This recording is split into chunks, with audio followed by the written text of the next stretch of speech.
everybody. Today I'm going to be ranking the films of Ralph Bakshi. Now if you're new here, consider submarine the bell. So I've talked about this director in a few videos, mainly the media pickups and that series of videos. But I kind of do rank his films from worst to best. There is a warning here that there will be adult content in this video. I mean, I'm not going to say everything, but the films I'm going to mention are specifically for adults. So this video might be age restricted. So just wanted to talk about that and make sure that that's clarified. So yeah, let's get started. So yeah, I watched his entire filmography last year, and I have never watched the entire filmography of a specific director ever. Like, I mean, I did see a lot of like the Star Wars films, but like in terms of like a series of films from one director, I've never done it. I'm gonna be ranking them from worst to best. And some of them might be controversial in here. So, and this one will probably be the most controversial one of the video. But I actually own all the DVDs here. So I'm just going to be pulling the DVDs out and like showing them off and like talking about the movie. But yeah, so the first one, and this is number 9, which I think is the worst out of every one of these, is I personally think that Fire and Ice is the worst one. Some people won't agree with me on this, but hear me out. So, the reason why I liked this one the least is because it just felt like a nothing burger. Like, at least with some of the films that are, like, on the bottom tier on this list, like, they feel more character development, and this is what my big problem is with this movie. The characters are so bland. The plot is a little bit better, but just the characters are just so boring. And the fact that you don't even know the main character's name until the middle of the movie. They don't even mention his name until like halfway throughout the film.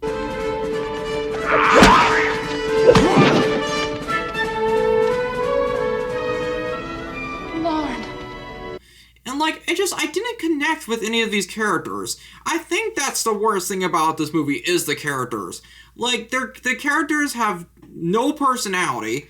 Like, they are so one-dimensional. It was so just nothing. And like, it's just like, I don't know. Like, I know people won't agree with me on this, but I mean, the thing that I will give it that is really good is rotoscoping is pretty good. And apparently I heard that Ralph Bakshi does not like rotoscoping. So, like, I mean, he has done it in his films, but, like, he personally does not like doing it. I mean, the only thing I found a little interesting was, like, the kingdoms with, like, the fire and ice that were against each other. But other than that, I just didn't really connect with this movie at all. And I know that people will disagree with me on this, but I just kind of want to state that. But yeah, and actually, this is actually a cool cover, though. I actually got the 2-disc limited edition, and actually what's interesting is that this DVD was probably the most hardest to find out of all these DVDs. But yeah, there's like a cool holographic cover and stuff, so that's probably my favorite thing about this DVD specifically. But yeah, so this movie was just, it was my least favorite, definitely. And the next one that pretty much everyone thought would be last probably is Cool World. Now, I did do a short review on YouTube Shorts about this movie, and it's not very good. It's just, I mean, I don't hate it as much as other people do, but yeah, it's still not good. Like, it has a lot of lore questions. Like, why did Jack Deeps just get teleported often, like, with no explanation on how it even happens? And the thing is, what I've heard with this movie is that, like, it was not, like, the movie that Ralph Bakshi intended it to be. Like, there was so much frickin' studio interference with this movie. Like, I heard that the original movie was going to be way better, and, like, the script was going to be different. I mean, I did care a little bit more about the characters in this one, and that's why I ranked it higher than Fire and Ice. I think my favorite thing about this movie, oh yeah, definitely, is the animation. I really like the animation when it's used well, because sometimes in this movie, I feel like there's just animation that's just thrown in randomly. Like, especially with that one scene where I think it was Frank and Hollywood are talking in that room. There's random animation characters that are just running through. It's so weird. Don't you see? They're real. They've got power. I'm gonna tell you this once, because you gotta be smarter than you look. You're dealing with shit here that's way over your head. Now keep your legs crossed and forget about the real world. And also, this movie does kind of have the maybe not advantage, but it does kind of have the feature of like being a little bit of a fever dream. Like, I felt like if I watched this when I was younger and I forgot about it, I thought it was a fever dream. And I think people have mentioned that too. But yeah, so this movie is just not good. I mean, I do like it a little bit better than Fire and Ice, but yeah, so this movie is not very good. And the next one on my list is Hey Good Lookin'. So, from here, these movies are not going to be considered terrible anymore.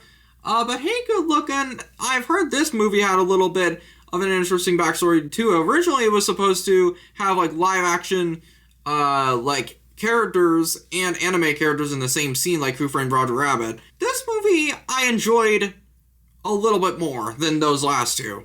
Like, I mean, it's still not great. Like, I feel like with this movie, I knew going in that it wasn't like there wasn't a lot of stakes in this movie. Like, the plot point is basically that Vinny is trying to beat this gang, but it's still not great. And honestly, the character designs are not necessarily my favorite. I'm not gonna say that they're ugly, but it's just kind of interesting character design choices. And like, I just don't really care for the designs of the characters. It does have a pretty good soundtrack too. Like like I really love the main song. Like, I actually have that in my library on Apple Music. Like, I really like that 50s vibe. That actually is probably the best part about it, is kind of like how it feels like the 50s and that 50s aesthetic. But in terms of like characters, it's not bad. It's just kind of default. And like, there's not like really too much character development, but they're not as bland as Fire and Ice in my opinion. I got it. We're gonna rob Persky's car. Listen, I'm tired of doing nothing. Let's do it. Crazy Shapiro, true friend of Vinny, is always prepared for kicks.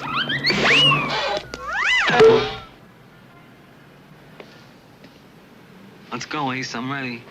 Yeah, so this movie is interesting. It just has a lot more 50s aesthetic. If you're looking for just like a chill kind of movie, this is a pretty good pick. So, alright, and the next one is Lord of the Rings. So, Lord of the Rings, I was not familiar with Lord of the Rings at all before I watched this. And this movie's pretty decent. It still has some kind of weird things though. Like the rotoscoping can be a little off sometimes. But in terms of like characters, I really do like these characters a lot more. The ring goes into the fire and we're at hand. After that, dear Sam, I wouldn't worry. Just to get there. Just to get there. Oh, the ring is so heavy now, Sam. Like, I really cared for what they were going to do, if they were going to survive or not. But it is kind of sad knowing that there originally was going to be a Return of the King animated thing, which there is eventually, but it was not by Ralph Bakshi, and it was pretty bad. That I've heard from people. That does have kind of a flaw with this movie, is that it ends, like, right before, like, the main climax of the trilogy to end.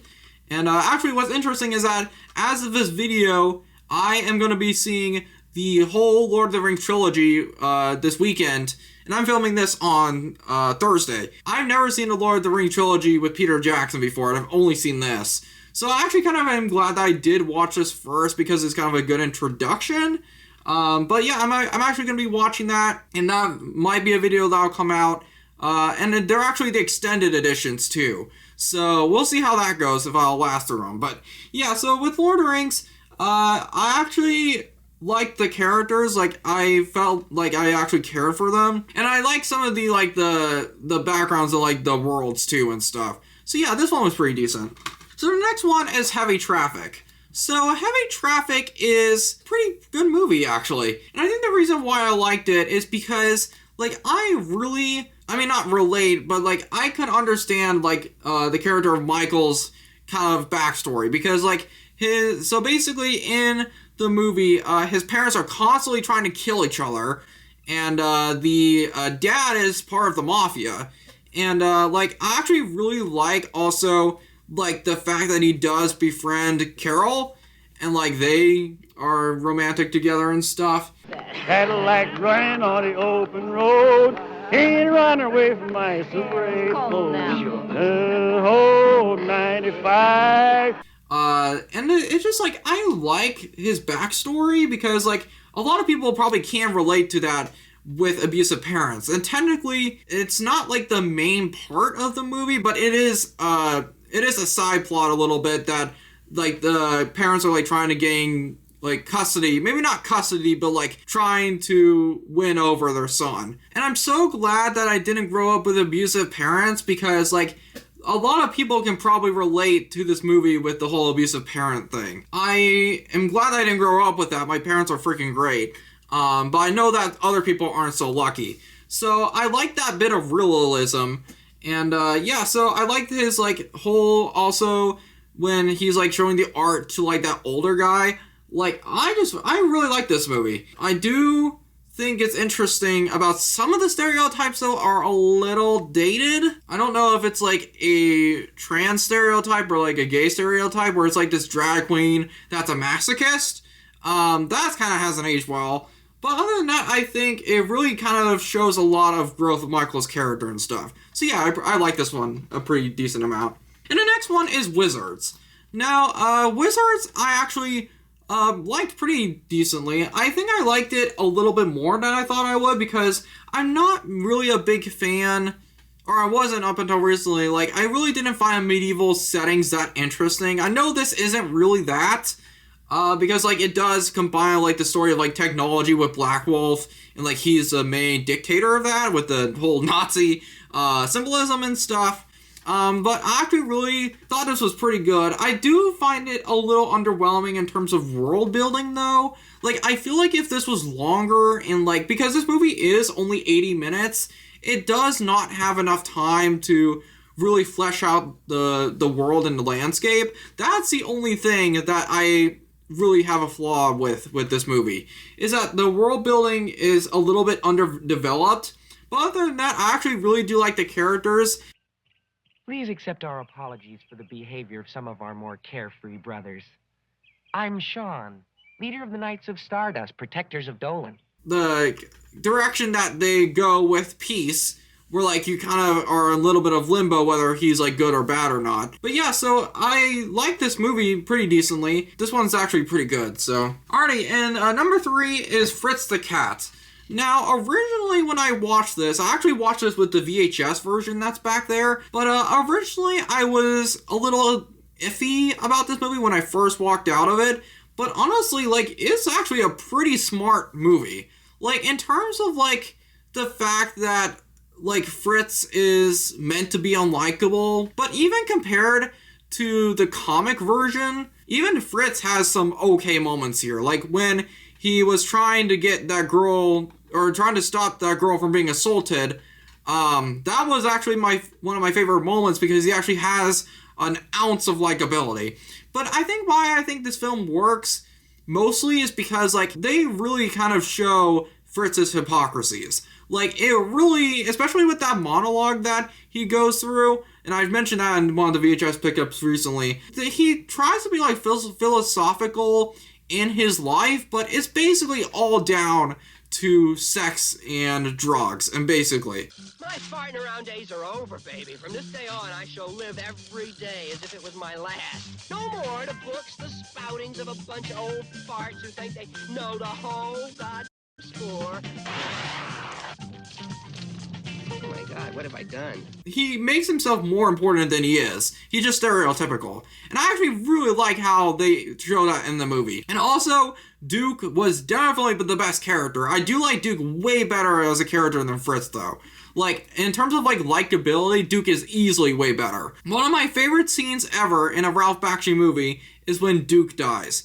And man, like, this is a really well done scene. Like, because you can clearly see that Duke cares about Fritz, and, like, he was trying to save him, and then he gets killed himself. Oh, man, look, come on, man. Oh, man, you'll get killed up here.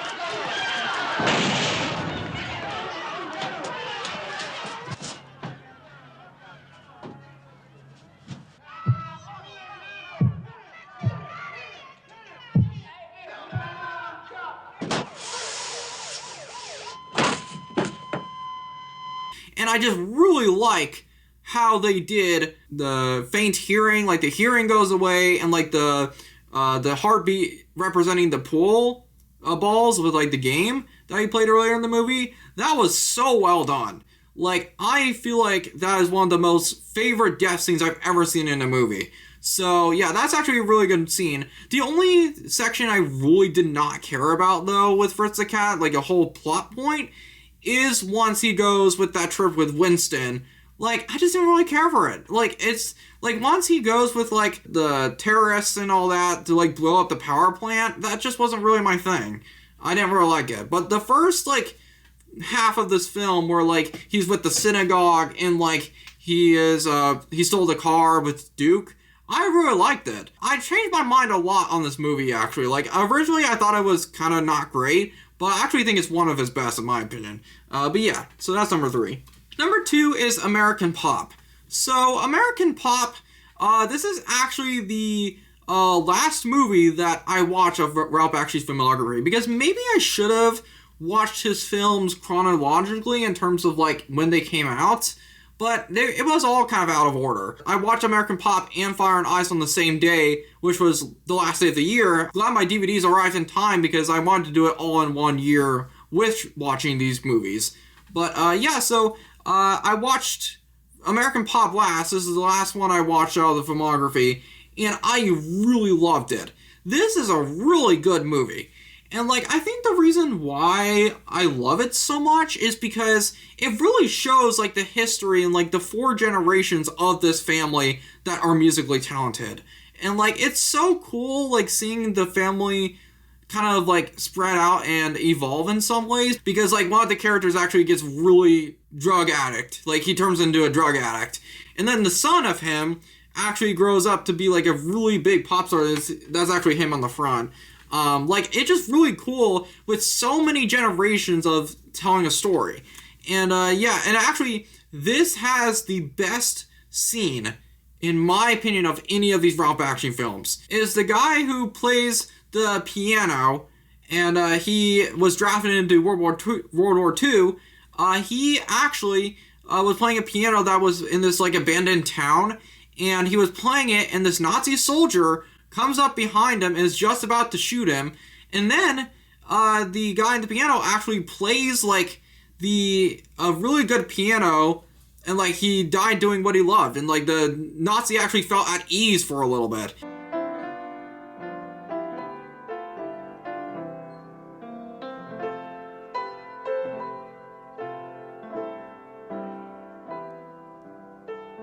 Danke.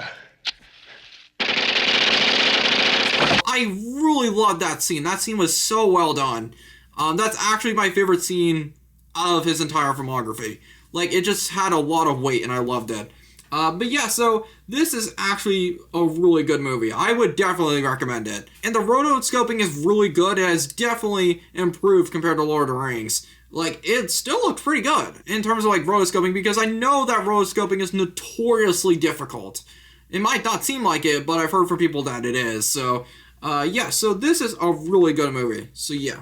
Number 1 is Coonskin. So, this is my all-time favorite movie by him.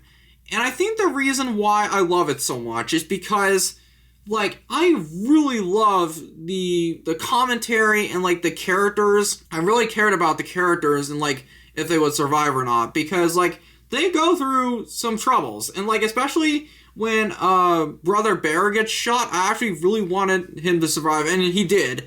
But, like, it's also cool when, like, they do, like, intermissions of stuff of, like, Harlem and, like, how, like, hard it can be to survive there in terms of, like, poverty. Like, there's some scenes in there that kind of just show that atmosphere, and I really liked it.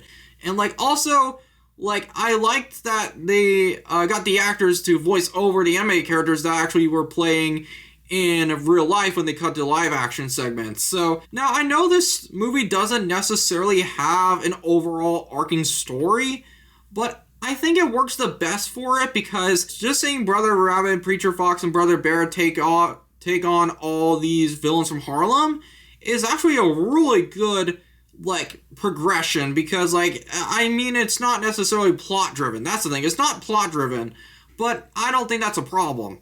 And, like, I actually really like how they take down, like, the mafia and stuff.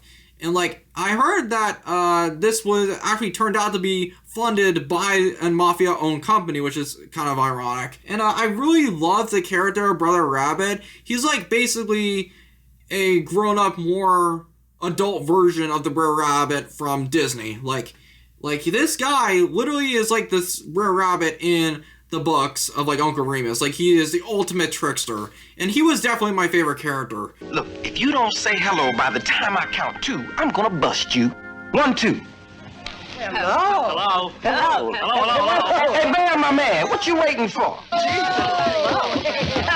He was a tar rabbit, baby. I love this movie. This is definitely my favorite. Now, the only thing I do want to address is, I mean, I mentioned a little bit earlier on Heavy Traffic. My only problem with it is the stereotypes of transgender and like gay stereotypes. That's the thing that I don't like.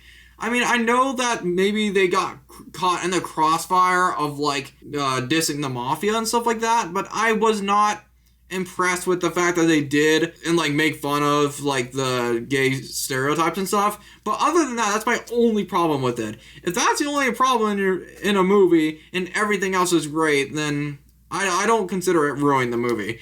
But yeah, so this is actually my favorite film. Like, and actually, I think I probably knew even when I watched it, because this was one of the earlier ones I watched, it would be my favorite. So yeah, I really like this movie. So yeah. So thank you guys so much for watching. I know this video is probably really long. I actually have it 25 minutes on this camera here. But I kind of wanted to talk about these today. So thank you guys so much for watching, and I'll see you guys later. Peace.